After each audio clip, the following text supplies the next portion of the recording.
37장. 야곱은 자기 아버지가 살았던 가나안 땅에 살았습니다. 야곱의 가족에 관한 이야기는 다음과 같습니다. 요셉은 17세의 소년이었는데 자기 형들과 함께 양치는 일을 했습니다. 요셉은 자기 아버지의 아내들인 비라와 실바가 낳은 아들들을 도왔습니다. 요셉은 형들의 잘못을 보면 그대로 자기 아버지에게 전했습니다. 이스라엘이 늙음하게 요셉을 얻었기에 다른 아들들보다 그를 더 사랑했습니다. 그래서 그에게 귀한 옷을 지어 입혔습니다. 그의 형들은 아버지가 자기들보다 요셉을 더 사랑하는 것을 보고 요셉을 미워해 그에게 다정한 인사말조차 하지 않았습니다. 한 번은 요셉이 꿈을 꾸고 그것을 자기 형제들에게 말했습니다. 그 때문에 그들이 요셉을 더 미워했습니다. 요셉은 그들에게 이렇게 말했습니다. 제가 꾼 꿈 이야기를 들어보세요. 우리가 밭 가운데서 곡식단을 묶고 있었어요. 그런데 제가 묶은 단이 일어나 똑바로 섰어요. 그러자 형님들의 단이 제 단을 둘러서서 절을 하는 것이었어요. 형들이 그에게 말했습니다. 네가 정말 우리의 왕이 되며 네가 정말 우리를 다스리겠다는 것이냐? 형들은 요셉의 꿈과 그가 한 말 때문에 요셉을 더욱더 미워했습니다. 그 후 요셉이 다시 꿈을 꾸고 형들에게 말했습니다. 보세요. 제가 또 꿈을 꾸었는데 해와 달과 11개의 별들이 제게 절을 했어요. 요셉은 형들뿐 아니라 아버지에게도 그 꿈 이야기를 했습니다. 그러자 그의 아버지가 그를 꾸짖으며 말했습니다. 무슨 그런 꿈을 꾸었느냐? 그러면 나와 내 어머니와 내 형들이 정말 내게 와서 땅에 엎드려 내게 절하게 된다는 말이냐? 그의 형들은 요셉을 많이 질투했으나 그의 아버지는 그가 한 말을 마음에 담아두었습니다. 요셉의 형들이 세겜에 가서 아버지의 양들을 치고 있었습니다. 이스라엘이 요셉에게 말했습니다. 내 형들이 세겜 근처에서 양떼를 먹이고 있지 않느냐? 내가 너를 형들에게 보내야겠다. 요셉이 대답했습니다. 알겠습니다. 이스라엘이 그에게 말했습니다. 가서 내 형들이 다 잘 있는지 양들은 어떤지 보고 돌아와 내게 알려다오. 야곱이 헤브론 골짜기에서 요셉을 떠나보냈습니다. 요셉이 세겜에 도착했습니다. 요셉이 들판에서 이리저리 헤매는 것을 보고 어떤 사람이 물었습니다. 내가 누구를 찾고 있느냐? 요셉이 말했습니다. 제 형들을 찾고 있습니다. 그들이 어디에서 양을 치고 있는지 내게 알려주시겠습니까? 그 사람이 말했습니다. 그들은 여기를 떠났다. 내가 들으니 그들이 도단으로 가자고 하더구나. 요셉이 자기 형들을 쫓아가 도단에서 형들을 찾았습니다. 형들은 요셉이 멀리서 오는 것을 보고 자기들에게 가까이 다가오기 전에 그를 죽이려고 음모를 꾸몄습니다. 그들이 서로 의논했습니다. 저기 꿈쟁이가 온다. 자, 우리가 그를 죽여 이 구덩이들 가운데 하나에 쳐넣고 맹수가 그를 삼켜버렸다고 하자. 그의 꿈이 어떻게 되나 어디 한번 보자. 루벤이 이 말을 듣고 그들의 손에서 요셉을 구해낼 생각으로 말했습니다. 그를 죽이지는 말자. 루벤이 다시 말했습니다. 피는 흘리지 말자. 요셉을 그냥 이 광야의 구덩이에 던져놓고 그에게 손을 대지는 말자. 루벤은 그들의 손에서 요셉을 구해내어 자기 아버지에게로 돌려보낼 작정이었습니다. 요셉이 자기 형제들에게 이르렀을 때 그들이 요셉의 옷, 곧 그가 입은 귀한 옷을 벗기고 그를 잡아서 구덩이에 던져 넣었습니다. 그것은 마른 구덩이라 안에 물이 없었습니다. 그들이 앉아서 음식을 먹고 있을 때 눈을 들어 바라보니 이스마엘 사람 상인들이 길앗에서 오고 있었습니다. 그들의 낙타에는 향신료와 향유와 모략이 가득 실려 있었습니다. 이스마엘 상인들은 그것들을 싣고 이집트로 내려가고 있었습니다. 유다가 그 형제들에게 말했습니다. 우리가 우리 동생을 죽이고 그 피를 숨긴다고 얻는 것이 뭐가 있겠느냐? 자, 그에게 손대지 말고 그를 이스마엘 사람들에게 팔아버리자. 어쨌든 그는 우리와 살과 피를 나눈 형제가 아니냐. 그러자 다른 형제들도 말을 들었습니다. 미디안의 상인들이 지나갈 때 형들은 요셉을 구덩이에서 끌어내 이스마엘 사람들에게 은 20개를 받고 팔아버렸습니다. 그 이스마엘 사람들이 요셉을 이집트로 데려갔습니다. 루벤이 구덩이에 돌아와 보니 요셉이 없었습니다. 루벤은 자기 옷을 찢었습니다. 루벤은 자기 동생들에게 돌아와서 말했습니다. 아이가 없어졌다. 이제 내가 내가 어디로 가야 한단 말이냐. 그들은 염소 새끼를 잡아 죽여 요셉의 옷을 가져다가 그 피를 묻혔습니다. 형들은 요셉의 옷을 아버지에게 갖고 가서 말했습니다. 우리가 이것을 발견했습니다. 이것이 아버지의 아들의 옷인지 살펴보십시오. 야곱이 그 옷을 알아보고 말했습니다. 이것은 내 아들의 옷이다. 맹수가 그를 잡아먹었구나. 요셉이 틀림없이 갈기갈기 찢겼겠구나. 야곱이 자기 옷을 찢고 베옷을 입고 여러 날 동안 그 아들을 위해 슬피 울었습니다. 그의 아들 딸들이 다 와서 그를 위로하려고 했지만 그는 위로받기를 거절하며 말했습니다. 아니다. 내가 슬피 울며 내 아들을 만나러 음부로 내려갈 것이다. 그는 자기 아들을 위해 슬피 울었습니다. 한편 미디안 사람들은 이집트에서 요셉을 바로의 신하인 경호대장 보디발에게 팔았습니다. 38장. 그 즈음에 유다는 자기 형제들을 떠나 히라라고 하는 아둘람 사람에게 갔습니다. 거기에서 유다는 가나안 사람 수아라는 사람의 딸을 만나 그녀를 아내로 맞아들이고 동침했습니다. 그녀가 임신의 아들을 낳고 그 이름을 엘이라고 했습니다. 그녀가 다시 임신의 아들을 낳고 그 이름을 오난이라고 했습니다. 그녀가 다시 임신의 아들을 낳고 그 이름을 셀라라고 했습니다. 셀라를 낳은 곳은 거십이었습니다. 유다는 맏아들 엘을 위해 아내를 맞아들였는데 그녀의 이름은 다말이었습니다. 유다의 맏아들 엘은 여호와께서 보시기에 악했으므로 여호와께서 그를 죽이셨습니다. 그러자 유다가 오난에게 말했습니다. 내 형수와 결혼해 시동생으로서의 의무를 행하고 내 형의 자손을 낳아주어라. 그러나 오난은 그 자손이 자기의 자손이 되지 못할 것을 알고 그녀의 침소에 들 때마다 형의 자손이 생기지 않도록 땅에 설정했습니다. 그가 한 짓이 여호와께서 보시기에 악했으므로 여호와께서 그도 죽이셨습니다. 유다가 며느리 다말에게 말했습니다. 내 아들 셀라가 자랄 때까지 내 친정에 가서 과부로 있어라. 유다는 셀라도 형들처럼 죽게 될지 모르겠다라고 생각했습니다. 다말은 친정에 가서 살았습니다. 오랜 세월이 지나 수아의 딸인 유다의 아내가 죽었습니다. 애도하는 기간이 지난 후에 유다는 자기 친구 아둘람의 히라와 함께 자기 양들의 털을 깎는 사람들이 있는 딥나로 갔습니다. 그때 다말이 내 시아버지가 양털을 깎으러 딥나로 오고 있다라는 말을 들었습니다. 그녀는 과부옷을 벗고 베일로 얼굴을 가려 변장을 하고는 딥나로 가는 길가에 있는 에나임 입구에 앉아 있었습니다. 셀라가 다 자랐는데도 자기를 셀라의 아내로 주지 않았기 때문이었습니다. 유다는 다말을 보고 그녀가 창녀라고 생각했습니다. 다말이 얼굴을 가리고 있었기 때문이었습니다.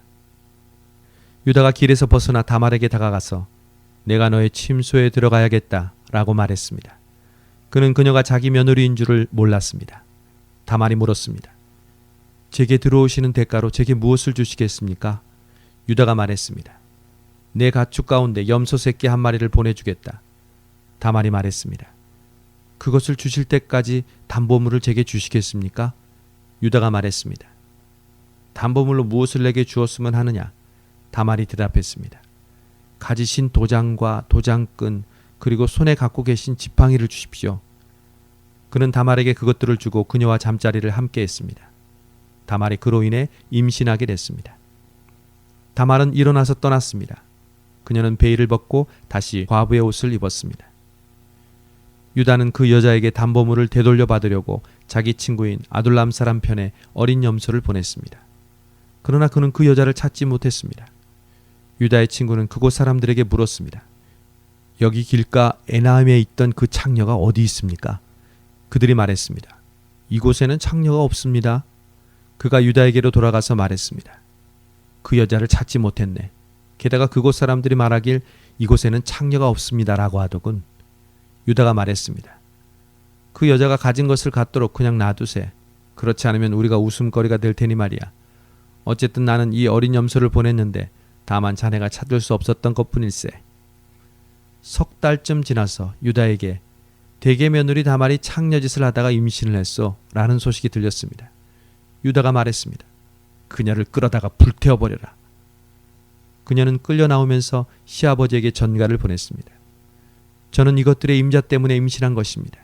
그녀가 다시 말했습니다. 이 도장과 도장끈과 지팡이가 누구 것인지 살펴보십시오. 유다가 그것들을 알아보고 말했습니다. 그녀가 나보다 옳다. 이는 내가 내 아들 셀라를 그녀에게 주지 않아서 그렇게 된 것이다. 유다는 다시는 그녀와 잠자리를 같이 하지 않았습니다. 그녀가 아이를 낳을 때가 됐는데 그녀의 태 속에 쌍둥이가 들어 있었습니다. 그녀가 아이를 낳을 때 한 아이가 손을 밖으로 내밀었습니다. 그래서 산파가 붉은 줄을 그의 손에 묶고 말했습니다. 이 아이가 먼저 나왔습니다. 그러나 그가 손을 다시 들여 넣었습니다. 그리고 그의 형제가 먼저 나왔습니다. 산파는 내가 왜 먼저 나오느냐라고 했고 그의 이름을 베레스라고 지었습니다. 그 다음에야 손에 붉은 줄을 묶은 그 아이가 나와서 그 이름을 세라라고 지었습니다. 39장. 한편 요셉은 이집트로 끌려갔습니다.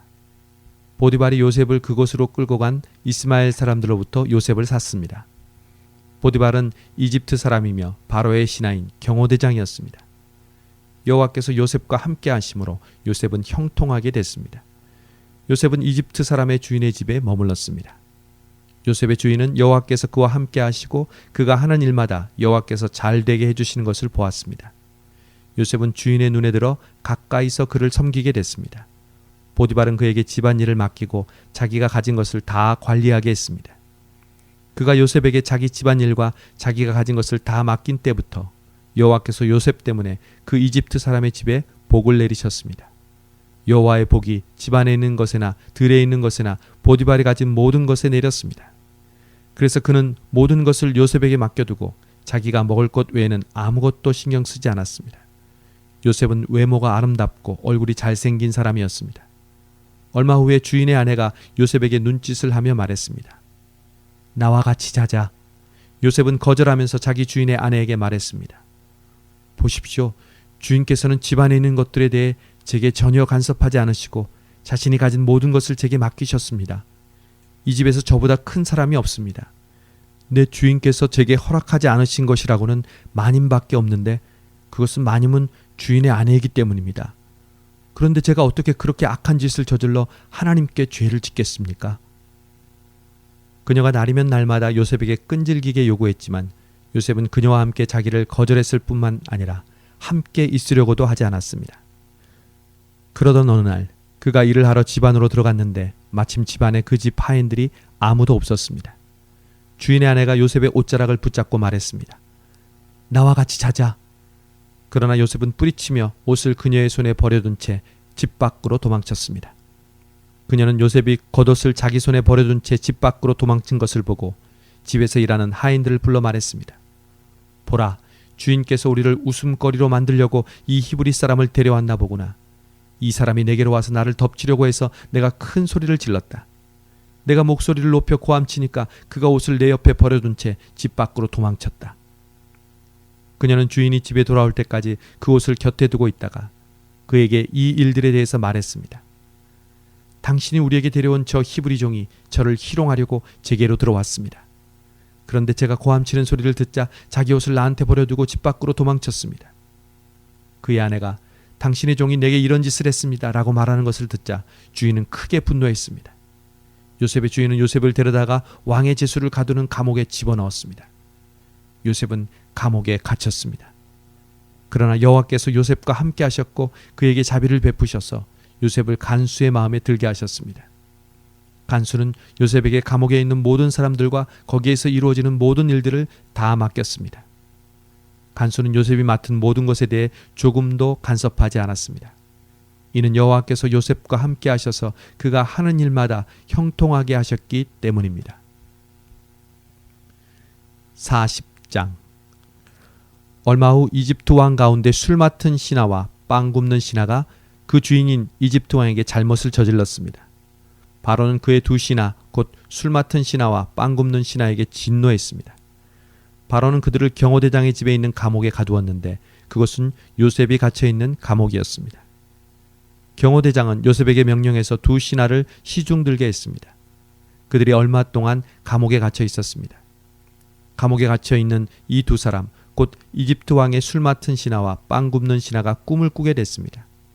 각자 같은 날 밤에 꿈을 꾸었는데 그 내용이 서로 달랐습니다. 다음 날 아침 요셉이 그들에게 왔을 때 그들이 침울해 있는 것을 발견했습니다. 요셉은 자기 주인의 집에 함께 갇혀 있는 바로의 신하들에게 물었습니다. 오늘은 두 분의 얼굴빛이 왜 그리 안 좋으십니까? 그들이 대답했습니다. 우리가 꿈은 꾸었는데 꿈을 풀이해 줄 사람이 없구나.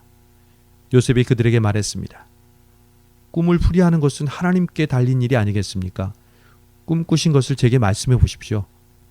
술 맡은 신하가 요셉에게 자기가 꾼 꿈 이야기를 했습니다. 꿈속에서 내 앞에 포도나무가 하나 있는 것을 보았네. 그 나무에 가지가 셋 달렸는데 싹이 돋고 곧 꽃이 피더니 금세 포도송이가 열리는 것이었네. 내 손에 바로의 잔이 들려있기에 내가 포도를 따서 바로의 잔에 짜 넣었네. 그리고 그것을 바로께 드렸네. 요셉이 말했습니다. 이 꿈은 이런 뜻입니다. 가지 셋은 3일입니다. 3일 안에 바로께서 관원장님을 풀어주시고 관원장님의 지위를 회복시켜 주실 것입니다. 관원장님이 전에 바로의 술 맡은 신하이셨을 때 하던 대로 바로의 손에 잔을 올려드리게 될 것입니다. 일이 잘 풀리면 저를 기억하시겠다고 약속해 주십시오. 제게 은혜를 베풀어 바로께 제 이야기를 하셔서 저를 이 감옥에서 내보내 주십시오. 저는 히브리 땅에서 끌려왔는데 여기에서 감옥에 갇힐 만한 일은 결코 하지 않았습니다. 요셉의 꿈풀이가 좋은 것을 보고 빵 굽는 관원장도 요셉에게 말했습니다. 나도 꿈을 꾸었는데 보니까 내 머리 위에 빵 바구니 3개가 있었네. 맨 위에 있는 바구니에 바로께 드릴 온갖 구운 빵들이 있었는데 새들이 내 머리 위에 있는 그 바구니의 빵을 먹어버렸네. 요셉이 말했습니다. 그 꿈은 이런 뜻입니다. 새 바구니는 3일입니다. 3일 안에 바로께서 관원장님의 목을 베고 몸을 나무에 매달 것입니다. 그러면 새들이 관원장님의 살을 뜯어먹을 것입니다. 그 3일째 되는 날은 바로의 생일이었습니다. 바로는 모든 신하들을 불러 잔치를 베풀었습니다. 바로는 그의 신하들 앞에서 술 맡은 관원장과 빵 굽는 관원장을 불러들였습니다. 바로는 술 맡은 관원장을 원래의 직위로 복귀시켜 그가 바로에게 잔을 바치게 했습니다. 그러나 바로는 빵 굽는 관원장의 목을 매달았습니다. 요셉이 그들에게 꿈을 풀어준 대로였습니다. 하지만 술 맡은 관원장은 요셉을 기억하지 않고 잊어버렸습니다.